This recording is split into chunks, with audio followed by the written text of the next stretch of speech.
Olá, eu me chamo Magda, sou aluna de Medicina do quarto ano da UEMS e vou fazer a apresentação do trabalho de FC4 que foi feito sob orientação do professor Antônio Grande. Nesse trabalho, a gente vai começar apresentando a introdução, logo em seguida eu vou trazer a revisão sistemática usada, o PICO para investigar os trabalhos, a metodologia que foi aplicada para a gente identificar e selecionar esses trabalhos, o grade, para avaliar a qualidade desses trabalhos e em seguida os resultados e, por fim, a conclusão. Na nossa introdução, eu vou começar explicando um pouco sobre o acidente vascular isquêmico, que, no caso, é um derrame cerebral que foi causado pela interrupção ou a redução do fluxo sanguíneo de uma parte específica do cérebro. Nela, vai ocorrer um bloqueio da artéria que pode acontecer devido a algumas causas, incluindo a trombose, que no caso seria a formação de um coágulo dentro de uma artéria cerebral, que já era estreitada, uma embolia, que é um coágulo ou um material que se desloca para o cérebro, bloqueando esse fluxo sanguíneo naquela região, ou uma estenose arterial, que é quando acontece um estreitamento da artéria devido à formação de algumas placas de gordura. Em seguida, a gente faz uso do NIH para avaliar o grau desse comprometimento do acidente vascular cerebral. E a gente faz essa avaliação usando 11 parâmetros, dos quais, ao final, a gente vai distribuir a pontuação entre 0 e 42, de modo que o paciente que recebe 0, ele não apresenta sintomas, de 1 a 4 é um AVC leve, de 5 a 15 é um AVC moderado, de 16 a 20 ele já é considerado moderadamente grave e de 21 a 42 ele é muito grave. E ela é usada para facilitar para auxiliar a indicação clínica desse paciente a receber tratamento ou trombólise ou trombectomia ou nenhum deles. Quando a gente recebe esse paciente na urgência, na emergência dos hospitais, a diretriz ela preconiza duas formas principais de tratamento, as quais são a trombólise, que pode acontecer até 4 horas e meia, ou então a trombectomia mecânica. Já em relação à anamnese, quando esse paciente chega na urgência, a pergunta principal que é feita a ele ou a um parente próximo que esteja com ele é qual foi o último momento em que esse paciente estava assintomático. Porque isso ajuda a gente a determinar o ictus, que é justamente o momento em que esses sintomas começaram, e a janela sintomática desse paciente. Mas o problema é, e se esse ictus acontecer quando esse paciente estiver dormindo? Com isso, a gente vai usar a revisão sistemática, que justamente avalia o tratamento da trombólise intravenosa e a trombectomia em pacientes que tiveram AVC isquêmico ao acordar. A gente fez uso do PICO, que é uma ferramenta muito utilizada para formular essas perguntas de pesquisas, para deixar ela de uma maneira mais estruturada e objetiva, e é um acrônimo em que o P é a população, o problema, o I intervenção, o C a comparação e o O desfecho.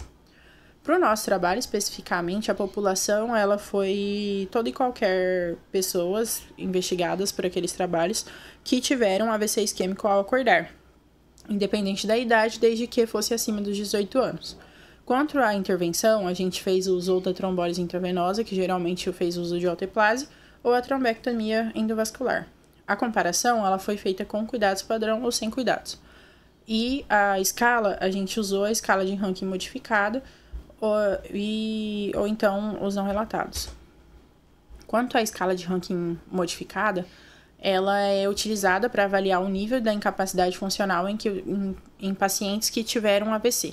E ela vai classificar esses pacientes em uma escala de 0 a 6, em que 0 é sem sintomas, 1 e 2 é uma incapacidade leve, em que o paciente ainda consegue ter a sua independência nas atividades diárias, o 3 e 4 é uma incapacidade moderada a grave, que ele já precisa de ajuda para realizar atividades, e o 5 é a incapacidade grave, em que esse paciente normalmente está acamado e necessita de cuidados constantes. O 6 refere-se ao óbito. E é importante a gente salientar que essa escala é amplamente utilizada para medir a eficácia dessas intervenções em estudos clínicos, sendo o desfecho primário nessa intervenção, nessa revisão. E a gente considerou como um bom desfecho funcional o score de 0 a 2.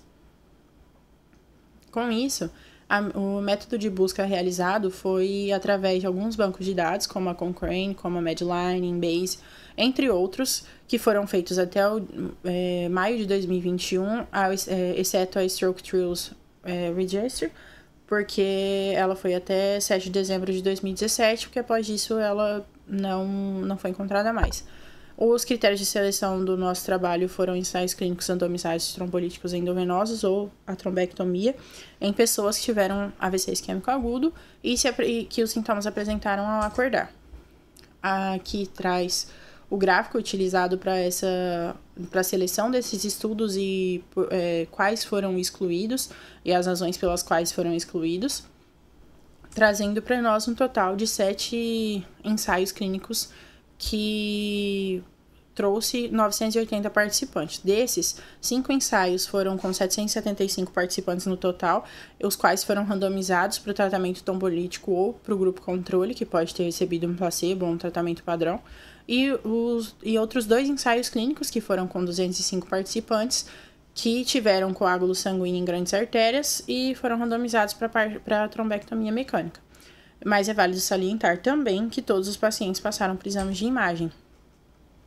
E para avaliar esses estudos selecionados, esses 7 estudos, usou-se o GRADE, que é o Grading of Recommendations, Assessment, Development and Evaluation. E é uma abordagem que vai avaliar tanto a qualidade da evidência, que é para dizer se, com certeza, de que os resultados que foram observados refletem o verdadeiro efeito, e também avalia a força de recomendação, que expressa a ênfase para que seja adotada ou rejeitada uma determinada conduta. Ela pode ser classificada em 4 níveis, que é alto, moderado, baixo ou muito baixo, e as revisões temáticas começam em nível alto e podem perder essa classificação, e já os estudos observacionais começam em baixo e podem elevar a classificação. No nosso caso, no nosso trabalho, a maioria dos trabalhos foram classificados em alto nível. Porém, quando a gente verifica esse gráfico, a gente percebe que o que tem em verde é que, de fato, aquela especificidade é atendida e de um modo efetivo. Quando a gente tem essa parte amarela como ponto de interrogação, ela já traz um pouco de dúvida em relação a essa especificidade do trabalho, mas de um modo geral, ao observar, a gente pode perceber que, em sua maioria, os trabalhos foram bem avaliados.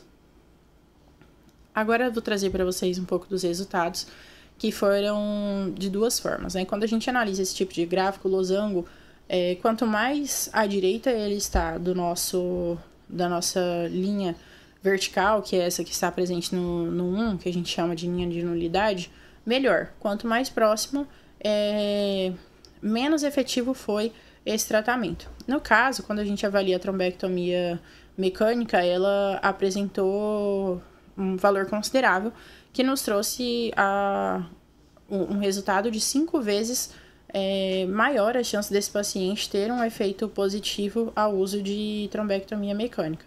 Já em relação à trombólise intravenosa, esse valor ele foi bem reduzido, fazendo com que esse losango fosse muito próximo à linha de nulidade, além do que o uso de trombólise intravenosa aumenta o risco de hemorragia intracraniana, que é uma das complicações desse tratamento. Com isso, quando a gente vai avaliar em relação à mortalidade, a gente percebe que essa mortalidade é bem diminuída ao uso de trombectomia, quando comparada ao uso de trombólise endovenosa. Quanto a essa complicação da hemorragia intracraniana, a gente consegue perceber ela de forma significativa em pacientes que fizeram uso de trombólise endovenosa. Por isso que a gente precisa tomar bastante cuidado ao eleger esse paciente a trombólise endovenosa e além de fazer um acompanhamento bem próximo para que os primeiros sintomas sejam identificados com mais rapidez. Além disso, o trabalho também avaliou alguns outros parâmetros que poderiam interferir nessa relação, que são a idade, o sexo e o score do NIH. Quando a gente trata de idade e sexo, a gente percebe que não houve muitas diferenças entre jovens e idosos, e o sexo também não trouxe muita diferença entre homens e mulheres.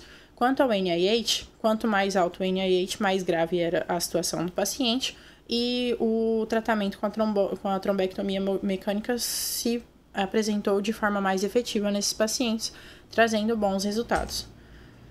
Já avaliando a questão dos exames de imagem, dos achados desses exames de imagem em pacientes que foram identificados com com um trombo em uma grande artéria e fez a realização da trombectomia, mostrou-se um resultado na funcionalidade bem mais efetivo. Quanto ao tempo de observação desse paciente, que é quando a gente avalia a primeira vez que você percebeu os sintomas e o tempo decorrido a partir daí, foram analisados em menores ou igual a 3 horas ou maiores de 3 horas. E não houve muitas diferenças entre essas variações de horário. Assim, quando a gente vai fazer uma análise comparando uma com a outra, endovascular, o tratamento da trombólise com a trombectomia, a gente percebe que a trombectomia se mostrou muito mais efetiva no tratamento desses pacientes, trazendo muito mais resultados em detrimento à trombólise, porque a trombólise aumenta o risco de hemorragia intracraniana, aumentando o risco de morte, apesar de também, quando efetiva, trazer uma solução boa para esse paciente com uma funcionalidade significativa. Com isso, a gente pode concluir que tanto o tratamento trombolítico quanto a trombectomia, elas melhoraram o resultado funcional sem aumentar o risco de morte. Porém, há um aumento no risco de hemorragia intracraniana, como já foi citado anteriormente, associado a esse tratamento trombolítico, o que não deve ser descartado e que deve ser avaliado por cada paciente, além de um acompanhamento mais próximo. E é necessário também a gente informar que todos esses estudos foram relativamente pequenos e que 6 dos 7 estudos foram encerrados precocemente. Em vista disso, mais estudos devem ser realizados. E eu agradeço pela atenção.